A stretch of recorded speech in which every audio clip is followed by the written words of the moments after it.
আসসালামু আলাইকুম।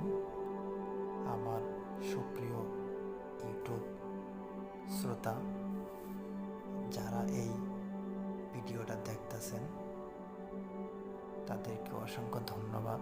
তার আগে পরিচয় করে দিচ্ছি, এটা হচ্ছে আমার নবম শ্রেণীর শিক্ষার্থী। তাদের তথ্য ও যোগাযোগ প্রযুক্তি ক্লাস হচ্ছে। তাদের সকলের পক্ষ থেকে আন্তরিক শুভেচ্ছা এবং অভিনন্দন জানাচ্ছি এবং তার সাথে তাদের জন্য দোয়া চাচ্ছি। তাদের ভবিষ্যৎ যেন খুব সুন্দর এবং সুখময় হোক। Magura technical school and college, Magura. ধন্যবাদ ইউটিউব শ্রোতা। আসসালামু আলাইকুম।